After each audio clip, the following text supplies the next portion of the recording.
Яңалыклар чыгарылышы үз эшен башлап җибәрде. Студияда Алина Валиева, исәнмесез? Чаллыда коронавирус юктыручылар саны арта бара. Тәүлек эчендә исемлекне тагын 3 кеше тулыландырды. Өйдә утырмасаң, штраф яный. Республикада үз изоляция режимын бузган өчен 3000-нан артык беркетмә төзелгән. Бакчага атнага 2 тапкыр гына, судка аена 1. СМС рөхсәт алучылар өчен кайбер пунктларда вакытны чикләделәр. Чаллыда соңгы тәүлек эчендә коронавирусы йоктыруның 3 яңа очрагы теркәлде. Пәнҗешәмбе 9 апрельдә авыруның 3 яңа очрагы турында мәгълүмат чыкты. Якшәмбе тагын 2, душәмбе 13 апрельдә 3 яңа очрак ачыкланды. Шулай итеп, безнең шәһәрдә 8 пациент COVID-19 вирустан дәвалана. Татарстанда соңгы тәүлектә коронавирус белән зарлануның 11 очрагы ачыкланды. Яңа ачыкланган очракларның 4-се читтән кертелгән, 7-се авырулар белән якын элемтәләр нәтиҗәсе.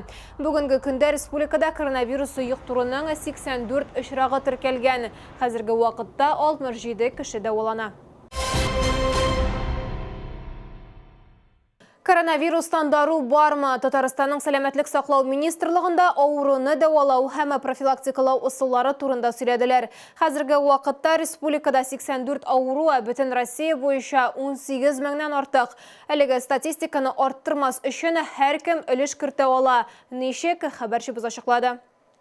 Коронавирус һава аша юга, авыру таралуын тоткарлау өчен нәтиҗәле профилактик чара битлек, әмма аны дөрес кияргә кирәк. Беренче чиратта ул әйләнә тирәдәгеләрне саклый.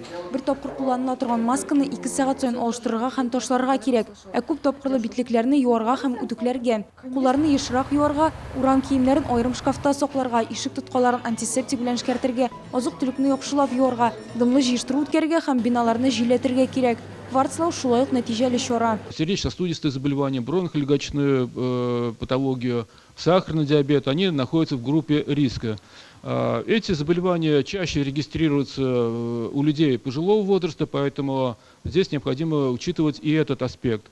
И это влияет не только на течение заболевания, то есть развиваются более тяжелые формы, но также и на прогноз. Үз изоляция чорында урамга кичкенә балалар белән дә чыгарга киңәш ителми. Шәхси участоклар искәрмә булып тора, әмма анда да метр ярым дистанцияны үтәргә кирәк. Әгәр сез авыру белән элемтәгә кергән булсагыз, ярдәм сорап мөрәҗәгать итәргә кирәк. Если такие контакты были, то необходимо созвониться с поликлиникой и уточнить эти вопросы. В поликлинику, конечно, ходить сейчас нежелательно. Коронавирустан дарулар юк. Бүген куллана башлаган дәвалау алымнарының берсе авыр формада ширләүче пациентларга инде терелгән кешеләрнең кан плазмасын күчерү. Сәламәтлек саклау министрлыгында коронавирустан вакцина әзер дип хәбәр иттеләр. Әмма клиник сынаулар әлегә төгәлләнмәгән. Табиблар бу эш көз ахырына тәмамланыр дип өметләнә. Эльвина Андрова, Диана Малярова, Фәнис Ихсанов, Яңалыклар.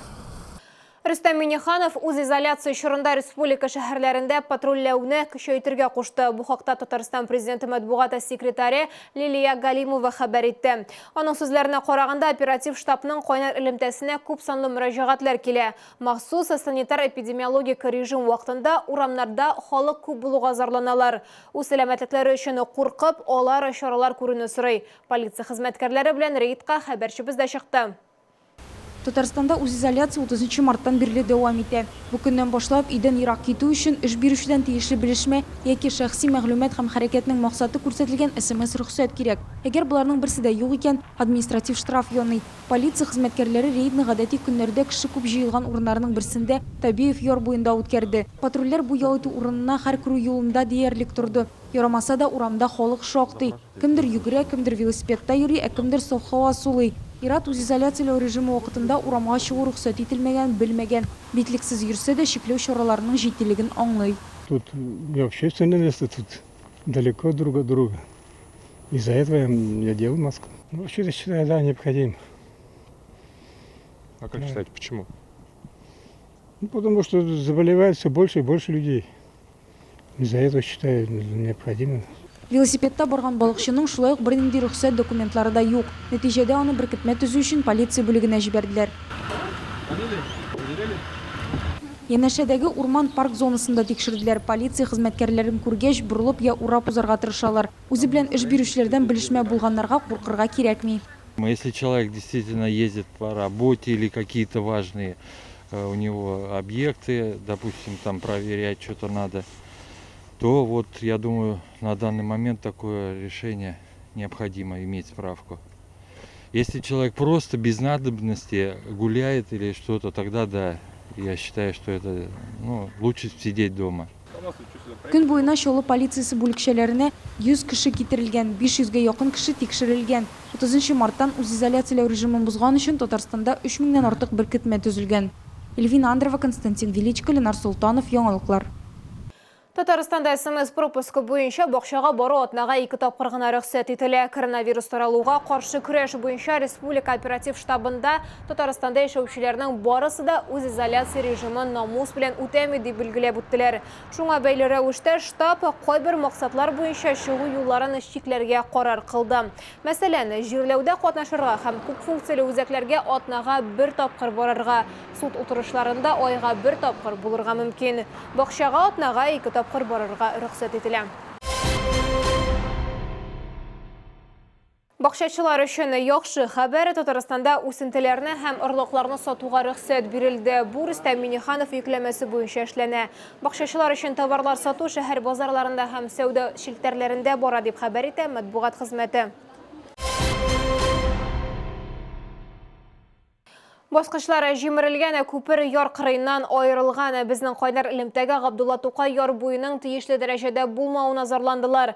Шәһәрдәшләрнең сүзләренә караганда, баскычтагы брусчатка җимерелгән, аны ремонтларга кирәк. Чөнки үз изоляцияләү эшләре тәмамлангач, күбесе яр буена төшәчәк. Ситуацияны хәбәрчебез бәяләде. Габдулла Тукай ярындагы күзәтү майданчыгы янында күпер аерылган. Шәһәрдәшләр сүзләренчә, аны ташу вакытында су ярдан алып киткән. Следить, конечно, за этим нужно, да, обязательно, само собой. Но я думаю, к лету, наверное, все это восстановит, я так думаю.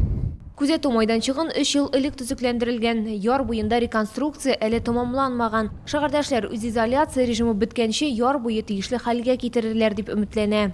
Построили уже, наверное, скорее всего, уже не год, не два назад, уже сколько, 3, наверное.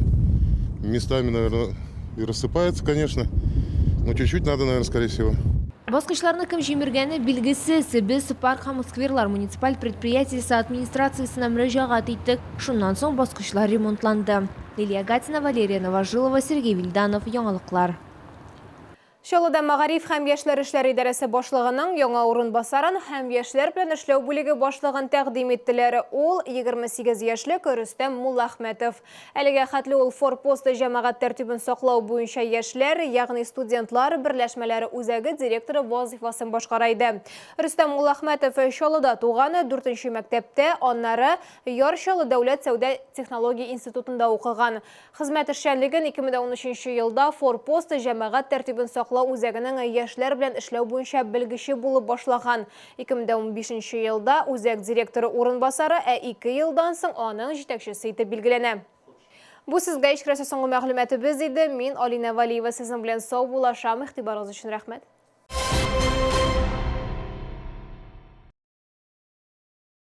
Уважаемые челнинцы и гости города Набережные Челны, кафе «Березка» готово доставлять горячие завтраки, обеды, ужины и выпечку домой и по месту вашей работы. Европейская кухня, цены приемлемые. Сотрудничаем с физическими и юридическими лицами. Есть оплата наличными и банковской картой. Работаем с 6 утра и до 12 ночи без выходных. Телефон для оформления заказа 8 909 314 69 99. Приятного аппетита!